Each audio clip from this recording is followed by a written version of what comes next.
The first time I realized somebody had moved my fence, I honestly thought one of my cows had busted through it during the night. Then I noticed the fence posts were brand new. Bright white vinyl, perfectly straight, expensive as hell, and sitting a good 6 feet inside my pasture. That was the moment my stomach dropped, because fences do not move by accident, and out where I live, everybody knows exactly where every property line sits, especially the people trying to steal one. My name's Wade Holloway, and my family's been working the same stretch of land outside Blackwater Ridge, Tennessee since my granddad came home from Korea with $50, a borrowed tractor, and enough stubbornness to survive droughts, floods, and 2 divorces. 40 acres doesn't sound like much to people from the city, but out here, 40 acres can feed a family, bury a family, and become a family all at the same time. Every ditch, every cedar tree, every rusted gate on that property carried some kind of memory. I inherited the ranch about 5 years ago after my dad passed. Nothing glamorous about it. 32 head of cattle, an old hay barn that leaned a little farther every winter, and a farmhouse with a porch that creaked loud enough to announce every visitor before they hit the front door. Most mornings started the same way: coffee before sunrise, feed buckets rattling in the truck bed, country radio mumbling in the background while the fog rolled low across the pasture. And for most of my life, the land beside ours belonged to an elderly couple named Earl and Dottie Mercer. Quiet people. Earl used to wave from his tractor with the same 2 fingers every single morning like clockwork. Then Earl died. Dottie moved to Florida with her daughter, and about 8 months later the entire 100-acre property sold to a development company out of Nashville called Red Alder Communities. That's when things changed. The first time I met their CEO, Travis Mercer. No relation to Earl, though he sure acted like he owned the county. He pulled onto my property in a matte black Range Rover that probably cost more than my barn. The man climbed out wearing spotless jeans and cowboy boots, so clean they looked decorative. I remember staring at those boots thinking, this guy's never stepped in mud deeper than a parking lot puddle. Still, I tried to be neighborly. He walked the fence line with me that afternoon while crews unloaded equipment next door. He kept nodding, smiling too much, taking pictures on his phone every few minutes. Beautiful land, he said. You ever think about selling? I laughed. You ever think about selling your right arm? He smiled at that, but it wasn't a real smile. More like he filed the answer away somewhere behind his eyes. I showed him the original survey markers, thick iron pins driven into the ground decades ago. My grandfather had paid for that survey himself back in the 70s after some old boundary dispute with another rancher. Those pins mattered to him. He used to say, a man who loses track of his corners eventually loses everything else too. Travis crouched beside one of the markers and snapped a picture. Well, he said, standing back up, looks like we shouldn't have any problems. For about 6 months, we didn't. Construction started slowly at first. A few trucks here and there, then bulldozers, concrete mixers, framing crews. Before long, the whole ridge sounded like somebody shaking a toolbox from sunrise to dark. They were building one of those fake country neighborhoods for wealthy people who wanted the idea of ranch life without any actual ranching involved. Big farmhouse-style homes with tiny decorative fences and names like the Preserve at Blackwater Creek. People in town already hated it. The diner conversations changed. Folks complained property taxes would rise. Traffic would get worse. Somebody said the developers planned to build a yoga barn, whatever the hell that is. Then one Tuesday morning, I drove out to check water troughs in the north pasture and saw my old barbed wire fence gone. Just gone. In its place stood that white vinyl fence stretching across half a mile of pasture like it had always belonged there. At first I thought maybe the crews made some mistake overnight, but then I noticed the old iron survey marker was missing too. And right beside the new fence line sat a fresh orange survey stake planted 6 feet deeper into my property. I remember standing there in dead silence while the wind pushed through the grass around my boots. My cows were grazing on what was suddenly, according to that new fence, no longer my land. That's when I pulled my phone out and called Travis. And the second he answered, I could already hear the smile in his voice. Wade, he said, real casual, like we were old fishing buddies. What can I do for you? I kept staring at that fence while I talked. You can start by explaining why your boys moved my damn property line. There was this little pause. Not long, just enough for me to realize he already knew exactly what I was talking about. Oh, he said finally. That. That. Like he was discussing a mailbox being delivered to the wrong address. He went on to explain, in the calmest voice imaginable, that their survey team had discovered the original boundary markers were inaccurate, claimed the previous owners had been using outdated measurements for decades. Then he hit me with the part that nearly made me laugh from pure disbelief. Technically, he said, you've been grazing cattle on red alder land this whole time. I actually pulled the phone away from my ear for a second because I thought maybe I'd heard him wrong. You're joking? No, sir, he replied. But we're reasonable people. We'd be willing to work out a lease agreement so you can continue using the acreage. A lease agreement. $500 a month seems fair. I swear to God, I almost admired the nerve of it. This man stole part of my pasture overnight and was now offering to rent it back to me like he was doing me a favor. I hung up before I said something that'd get me on the evening news. Now here's the thing about country people. Outsiders think we're dumb because we talk slow and don't spend our weekends screaming at strangers online. But folks out here notice things. We remember things. We know where fences stood 20 years ago because we repaired them ourselves during thunderstorms with flashlights in our mouths. So I called the one man in the county I trusted more than anybody when it came to land boundaries, Vernon Pike.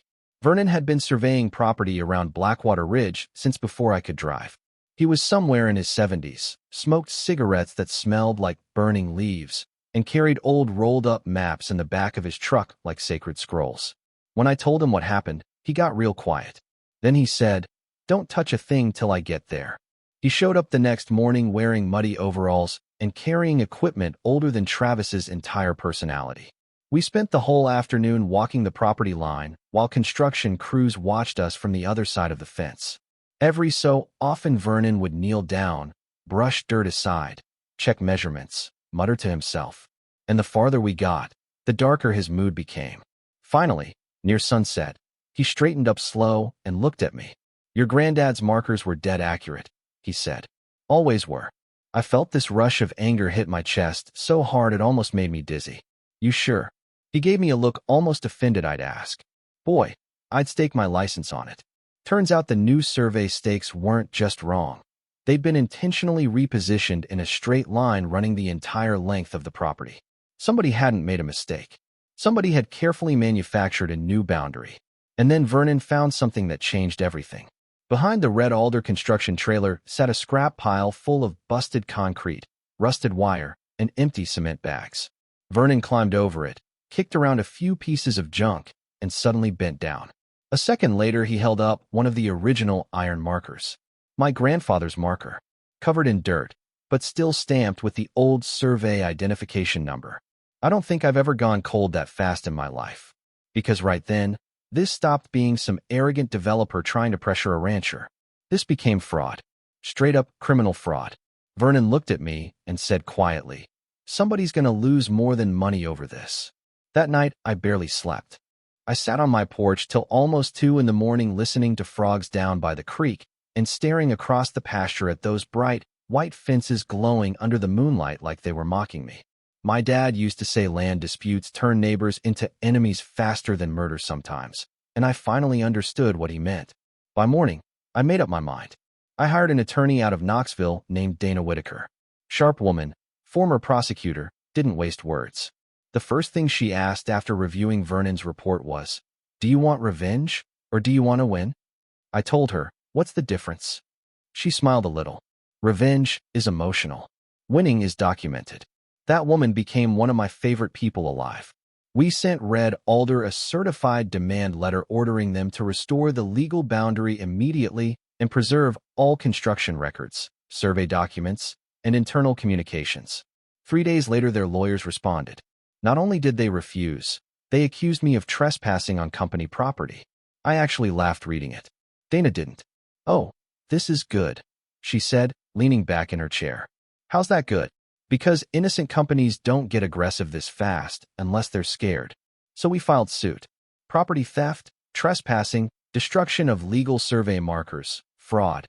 And Dana pushed me to file a criminal complaint with the county sheriff's office too.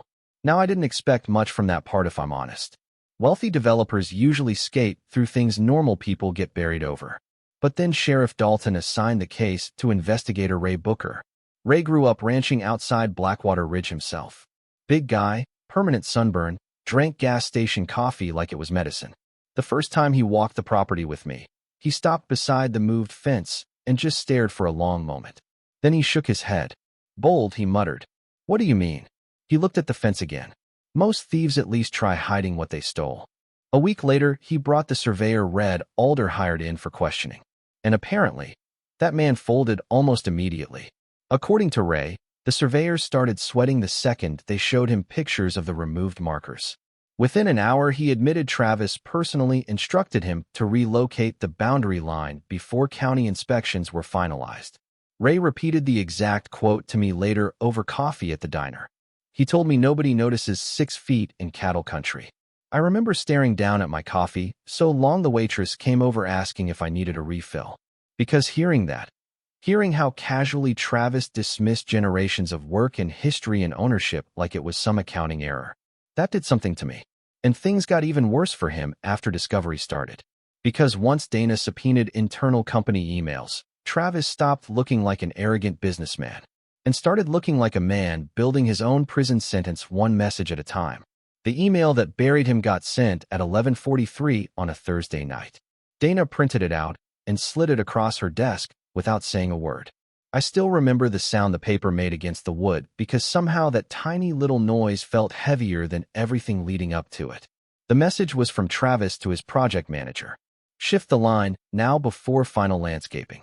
The rancher won't notice a few feet, and the old survey looks sloppy anyway. That was it. One sentence. One stupid, arrogant sentence that turned this whole thing from a messy property dispute into proof of deliberate theft. I leaned back in the chair, and honestly, I didn't feel triumphant the way I thought I would. Mostly I just felt tired. Like somebody had tracked mud through a house my family spent 70 years trying to keep clean. Dana looked at me and said, "Well, he's cooked." And she was right. Once the sheriff's department got those emails, things moved fast. Real fast. Suddenly Travis wasn't swaggering around construction sites anymore, smiling for promotional photos. Reporters started showing up at county meetings. The state licensing board opened an investigation into the surveyor. Red Alder's investors got nervous. Then came the criminal charges. Fraudulent alteration of survey markers. Property theft. Destruction of legal land boundary monuments. The surveyor lost his license almost immediately. Last I heard, he moved 2 states away and started doing insurance inspections or something. Travis, though? Travis tried fighting it for about a month before finally taking a plea deal. 2 years probation. $25,000 fine. Mandatory restitution. And the civil settlement hit right after that. Red Alder's insurance company cut me a check for a little over $150,000 covering damages, legal fees, fence replacement, and emotional distress. Funny phrase, emotional distress. Sounds small when it's typed out in legal paperwork. But they never tell you what it actually feels like waking up every morning wondering if somebody with more money can simply redraw the edges of your life whenever they want. That money helped, sure. Fixed the barn roof. Replaced 2 tractors I'd been nursing along for years. I even took my mom to Montana for a week because she'd always wanted to see real mountains. But the money wasn't the part people around here cared about. See, Blackwater Ridge is one of those places where reputation sticks harder than wet clay.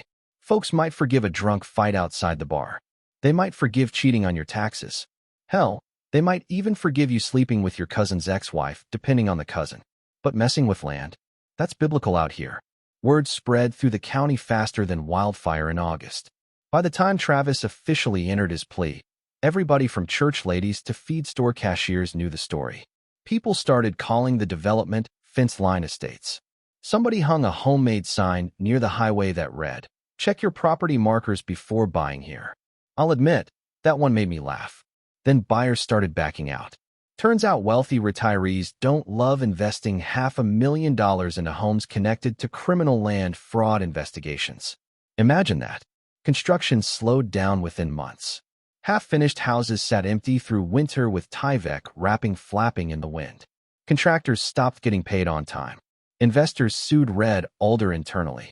One local realtor told me she had clients demanding independent surveys before signing anything connected to the project. Travis disappeared for a while after that. Nobody saw him around town anymore. No more polished speeches at county zoning meetings. No more fake cowboy act.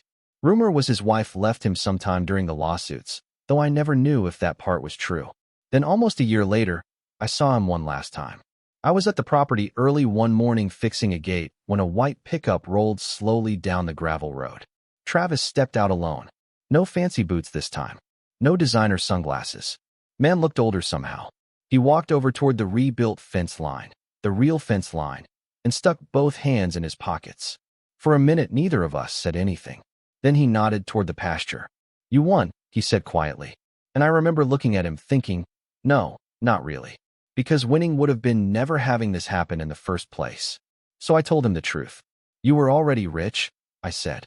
"I still don't understand why 6 feet mattered so much." He stared out across the field a while before answering. "It wasn't the 6 feet. What was it then?" He gave this tired little shrug. "Once you start moving lines for money, eventually you stop seeing lines at all." Then he got back in his truck and drove away. A few months later, Red Alder sold the unfinished development at a massive loss to another company out of Chattanooga. They changed the neighborhood name completely, probably trying to erase the stink attached to it. Didn't really work. And me? I still run cattle on the same 40 acres my granddad fought to hold on to all those years ago. The original iron markers are back where they belong now, set in concrete this time. Sometimes I walk that fence line at sunset and think about how close somebody came to stealing a piece of my family history with nothing but paperwork and arrogance. Truth is, fences are funny things. Most people think they're built to keep others out, but sometimes they exist to remind people where they should have stopped in the first place. And honestly, I still go back and forth about Travis. Part of me thinks he got exactly what he deserved. Another part wonders how many people slowly lose themselves chasing bigger deals, bigger houses, bigger numbers, until they can't even recognize right from wrong anymore. So tell me what you think. Was Travis just a greedy thief who finally got caught? Or was he the kind of man this system quietly creates every single day? And if somebody tried stealing 6 feet of your land, how far would you go to take it back?